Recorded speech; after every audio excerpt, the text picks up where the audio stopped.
yourself, you could make a fortune. So I worked hard on my job and made a living, but I learned, starting with those extra hours per week, learning these extra skills, I started working on myself. And here's a philosophical phrase everybody should take home. Here it is. Success is something you attract by becoming an attractive person.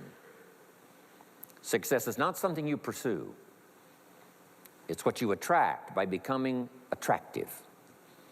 By becoming attractive to the marketplace. What would do that? Multiple skills, multiple languages, and then some of the things I'm going to talk about the rest of the seminar. So, now what else would help you to be attractive to the marketplace besides more than one skill and more than one languages? I've divided it into five simple, basic fundamentals of ideas to ponder and think about that will increase your value to the marketplace, could perhaps, like it did for me, multiply your income by 2, and then multiply it by 3, and then multiply your income by 4, and then by 5. And once you get there, it's not that difficult to multiply it by 10, because all you have to do is make sure you become more valuable and more valuable and more valuable. You don't have to work on the economy, because here's the first note. Each person's income is determined primarily by their philosophy, not by the economy. Once I understood that, then I said, well, I don't have to go to work on the economy. And the answer was no. You only have to go to work on yourself to make yourself more valuable. So now here's 5 things I want to share with you. And the first one is your personal philosophy. What could get you more prepared and ready for cashing in on the opportunity of the 21st century? And here's the first one, personal philosophy. Your personal philosophy is like a guidance system that helps you make decisions what to do, what not to do. From the information you get and what you learn and what you know, we decide. Maybe your philosophy would have been 5 years ago never to attend seminars like this. You just didn't go. Now 5 years later, here you are.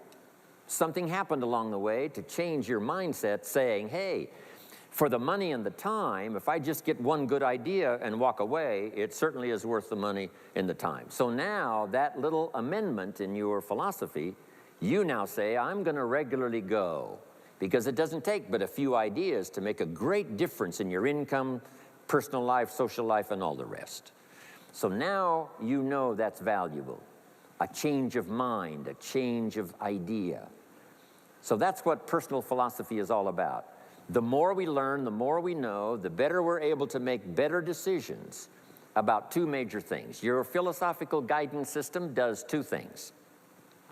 For your notes, number 1, helps you to see the dangers on one side, so you can avoid those. But here's what else your guidance system does. Personal philosophy helps you to see the opportunities on the other side, so that you can expand those, maximize those. And here's what that's called. The game of life is to minimize the dangers and maximize the opportunities. And the more we know and the more we learn, the more experience we gather in sessions like this, from the sermon on Sunday morning to the books we read and all the rest, helps us to keep continually adjusting our philosophical guidance system so that we minimize more dangers, maximize more opportunities. That's really the game of life. I couldn't put it much more simply. So number 1, we're affected by what we know. Now, how do we know more things and learn more things that'll help us readjust our thinking so we can avoid the dangers, maximize the opportunities? Here's number 1, learn from personal experience.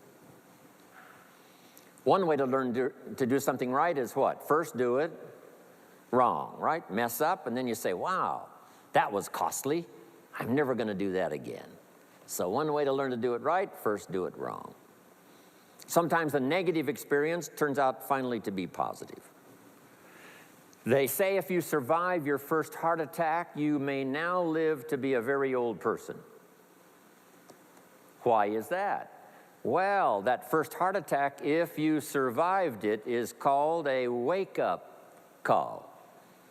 And maybe the doctor said, one more of these and you're history.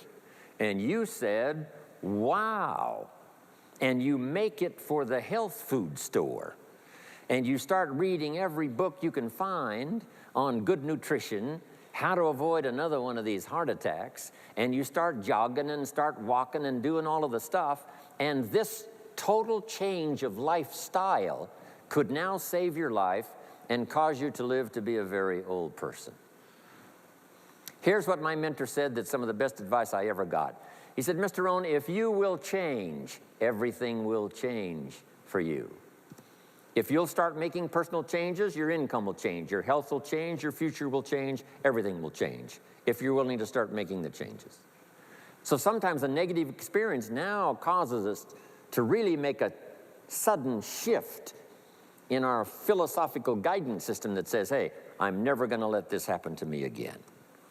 Fantastic. Now here's the next way to learn, and that is to learn from other people's experiences, whether they are negative or positive. It's too bad failures don't give seminars like this.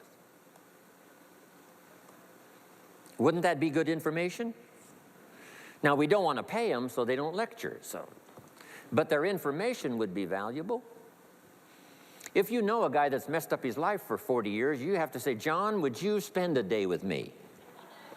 And I will bring my notebook and take good notes. A good-looking guy like you, beautiful family, every reason to do well, threw it all away. Teach me how for the last 40 years you messed it all up. And he tells you, and you take good notes. Learning from the negative side of someone's experience. If somebody tells me these eggs are rotten, I'm not going to make an omelet and try it, right? I'm just going to take their advice and their know-how. So, learn number one from your own experiences, learn number two from other people's experiences. And my mentor taught me to always keep a journal. Here's what he said, don't trust your memory. If you want to live a dynamic life, multiplying your income, multiplying your future, be a good student. If a good idea comes your way, write it down, then ponder it, then perhaps go do it. Okay. Now, your philosophy comes from what you learn, comes from what you know, comes from other people's experiences. 3 ways now to learn from other people. Here's number one, learn from what you see.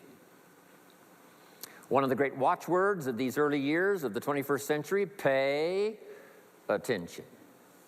If you just watch, you can pick up clues. Success leaves clues. And if you'll be a better observer of the winners and the losers, those that are doing well and those that are falling behind, and just take mental notes and good notes and say, I'm going to adjust what I'm doing based on what I see. Here's number 2. We learn so much from other people based on what we hear. Here's good advice on that. Be a selective listener. Listen to voices of value that have experience, ideas, reputation, something valuable to share. Now here's number 3. Read all the books. Now there's millions of books, so you can't read all the books. But make this note. Read all the books you need to read to make you as wealthy as you want to be, as healthy as you want to be, as prosperous, as productive, as unique a human being as you want to be. Read all of those books. Don't leave those books go unread. My mentor got me started on my library when I was 25. I got one of the best. If you saw my library, you would be impressed. I haven't read everything in it, but I feel smarter just walking in it, right? My library. I was smart enough to buy it all. Now I got to be smart enough to read it all. Now jot this down. When you do read, you have to sort through what you read and decide which is valuable to try. That's part of the process of learning. Gathering information and sorting through it. One, the information that would apply to you, and what you think would be valuable based on your current philosophical opinion. So read all the books. Our lives are greatly affected by what we learn and what we know. Now, here's number 2 of these very basic 5 things I want to share with you. First, your personal philosophy. Here's number 2, your attitude. First, we're affected by what we know. When I talk to the kids in high school classes, college classes, that's the first thing I tell them. Get the information while you're here. Right? Nothing worse than being stupid when you get out of school. So get the information. Being broke is bad, but being stupid is what's really bad. And what's really, really bad is being broke and stupid. Nothing much worse than that, unless you're sick. Right? Sick, broke, and stupid. That's about as far as you can fall unless you're ugly, right? But surely that would be the ultimate, right? The ultimate negative life. Ugly, sick, broke, and stupid. So learn all you can. We're affected by what we know, so get the information. Don't be lazy in learning. Don't be lazy in going through the books, building your library, coming to classes like this consistently. Some of them will be so dramatic, your life will never be the same. Maybe this is one of those today. Next, we're affected by how we feel, attitude. This is the emotional part. We need the intellectual part to set sail. So as the winds blow, we can still get where we want to go. Redefine, keep strengthening our psychological and philosophical guidance system. But now we're also affected by the emotions. That's the power. And jot these notes down as I hurry along now. 4 things to consider on attitude and how you feel. Here's number 1. It's how you feel about the past. It's important to make the past useful. Past experience, even past losses, past failures, as well as successes. To review it and go back over it, see where you went wrong, correct that, invest that now in the future. Don't live in the past, and don't carry the past around like a burden, but simply use your past as one of your mentors to help refine mistakes, make some changes that you can invest now in the future. Here's the second attitude. It's how you feel about the future. We look back for experience, but number 2, we look forward for inspiration. Now, where does the inspiration come from? Looking forward. Here it is, learning to set goals. Number 1, decide what you want. Takes more than 5 minutes. Take some time and decide what you want. Where do you want to go? What do you want to do the next 10 years, 20 years? What would you like to become? How many skills would you like to learn? What are the books you want to read? How about the people you want to meet, the cities you want to visit, experiences you'd like to have over this next period of time? Start thinking about all of that. Here's the next key. Write it all down. Building a life is like building a house. You wouldn't start building the house until you had it finished. Wouldn't you look foolish starting to build the house if it wasn't finished first? What if you were laying bricks and somebody came by and said, "What are you building here?" And you said, "I have no idea." See, they would take you away to a safe place. So building a life is a lot more important than building a house. And yet people treat it so carelessly and so casually about planning and making plans for what they want their life to work out to be. So I'm asking you not to be casual anymore. Start designing the future for yourself, for your family, for your business, for your future. Okay, decide what you want. Okay, so from the past we get experience, from the future we get excitement, inspiration by setting goals. Now here's the next advice. Put everything on your list of goals. Little things, insignificant to someone else but important to you. A goal list is important. You don't have to publish it in the local newspaper. My Japanese friend, Toro Ikeda, San Jose, California, put on his first list, a Caucasian gardener. I said, go Toro.